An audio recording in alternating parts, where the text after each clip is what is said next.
You didn't become a loner overnight. It wasn't one betrayal. It wasn't one disappointment.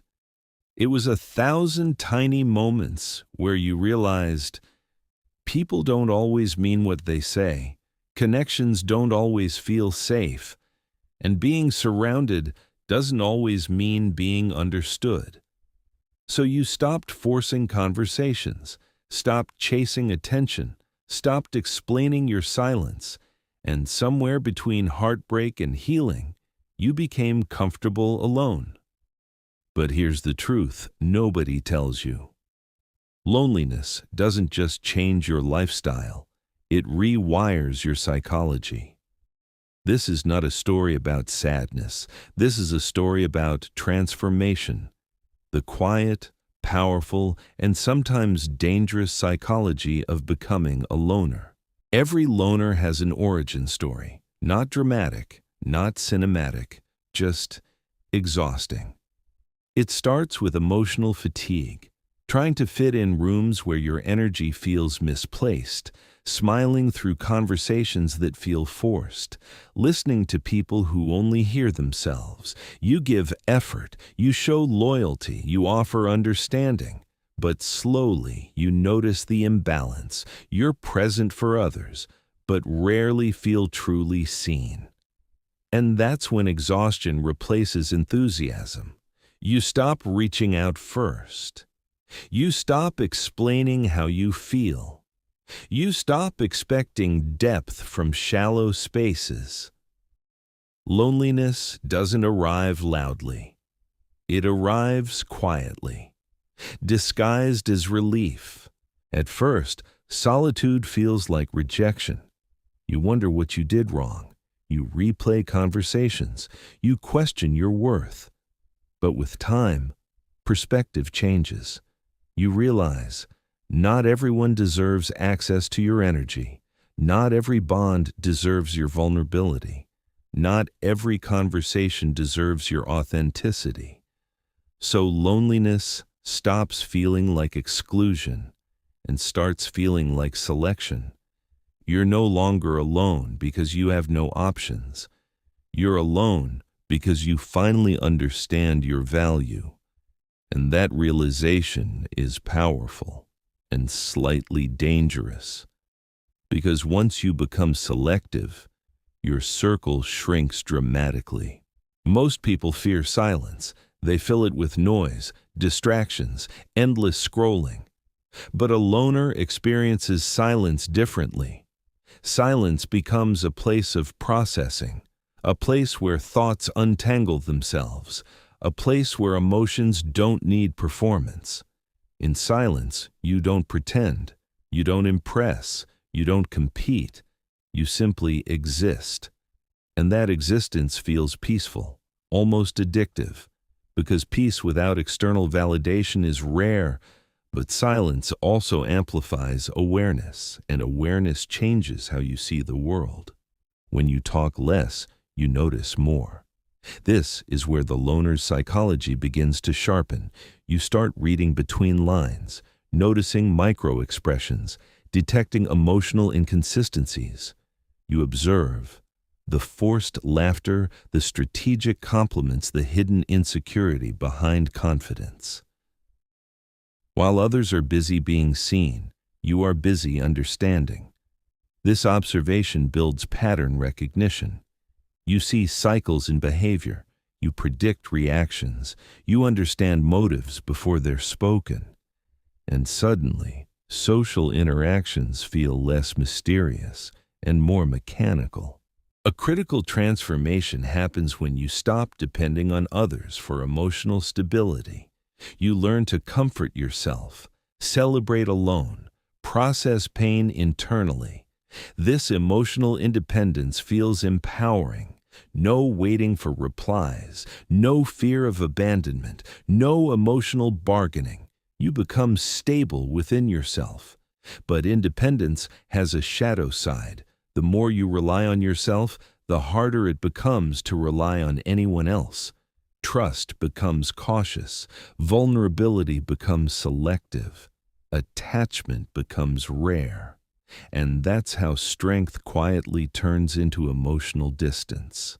Many loners are shaped by disappointment, not one defining trauma, but repeated emotional mismatches, broken trust, unreciprocated effort, feeling replaceable.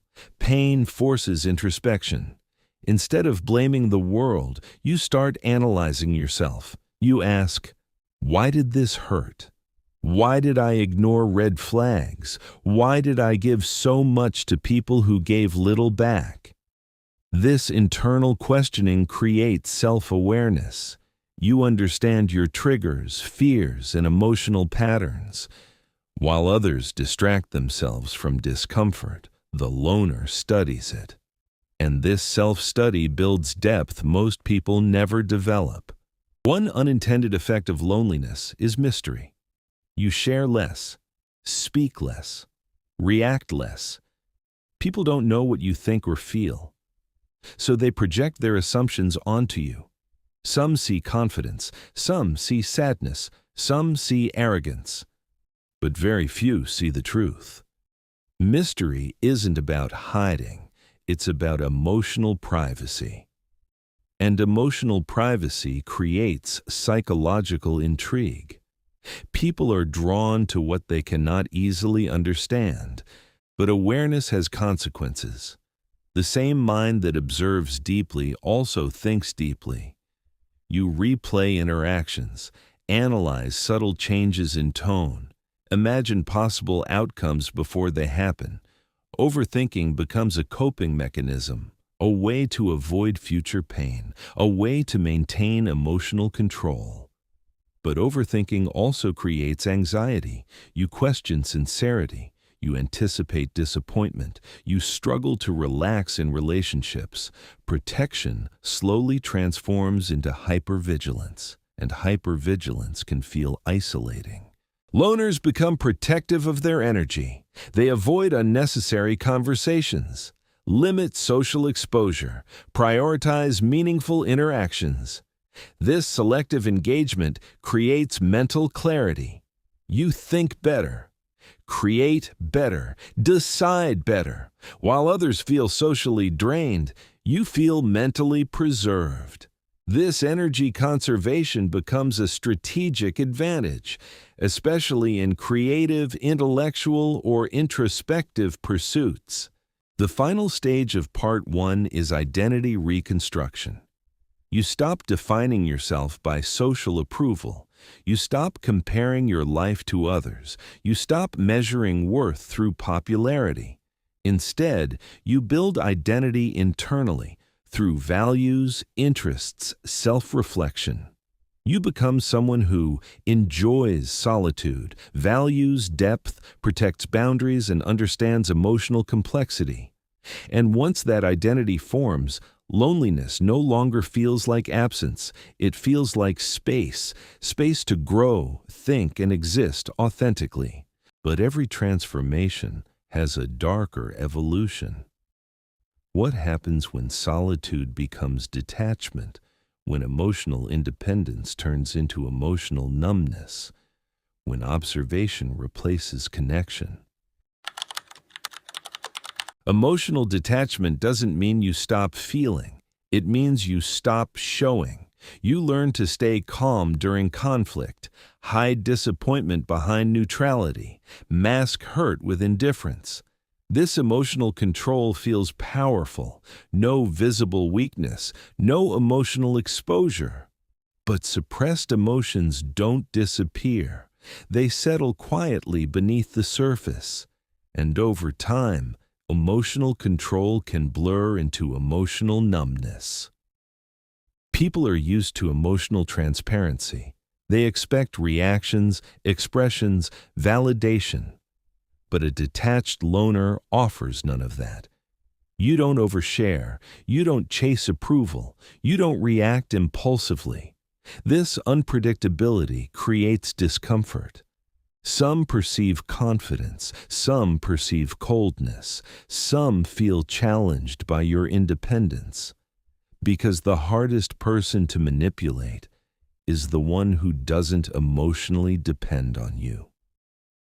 Distance creates perspective. When you're not emotionally entangled, you think clearly. You see red flags faster. Recognize manipulation sooner. Avoid unnecessary drama. Psychological distance allows rational decision-making. You respond thoughtfully instead of reacting emotionally. But excessive distance can make genuine connections feel risky. You stay safe, but sometimes alone. Silence carries weight. People listen more when you speak rarely. Your words feel intentional. Your presence feels calm. Your energy feels grounded. This quiet influence doesn't demand attention, it attracts it. You become the person people confide in, seek advice from, or simply observe with curiosity. Influence without noise is subtle but powerful. After repeated disappointments, trust transforms. You no longer trust quickly. You watch consistency. You observe behavior over time. This cautious trust protects you from harm, but it also delays intimacy. Some people misinterpret your caution as disinterest. Others never stay long enough to earn your trust, and so the cycle of solitude continues. There's a thin line between self-sufficiency and isolation. Self-sufficiency means you're okay alone. Isolation means you feel disconnected even when connection is possible. Loners often struggle to recognize this shift because independence feels safe, familiar, predictable. But humans are wired for connection, and prolonged emotional isolation can create quiet loneliness, even within chosen solitude. Vulnerability becomes the loner's biggest challenge. Opening up means risk. Risk of misunderstanding, risk of disappointment, risk of emotional exposure. So you maintain emotional armor, polite, calm, composed, but guarded. The irony is painful. The very protection that keeps you safe can prevent the connection you secretly crave. The healthiest loners eventually learn balance. They don't abandon solitude, they refine it.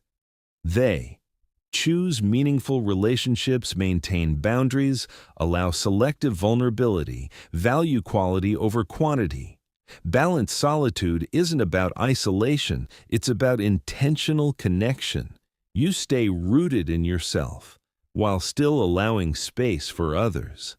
The greatest gift loneliness offers is self-understanding. You know your triggers, your values, your emotional patterns. This awareness creates emotional maturity. You communicate better, choose wisely, recover faster from disappointment. Loneliness doesn't just change your social life, it deepens your relationship with yourself. And that self-relationship shapes every other connection you'll ever have. At the end of this journey, you understand one truth. Being a loner isn't about avoiding people. It's about understanding yourself enough to choose the right ones. Loneliness can be painful. Loneliness can be peaceful. Loneliness can be powerful. The difference lies in awareness. A wounded loner hides from the world. A healed loner walks through the world calmly, connected yet independent.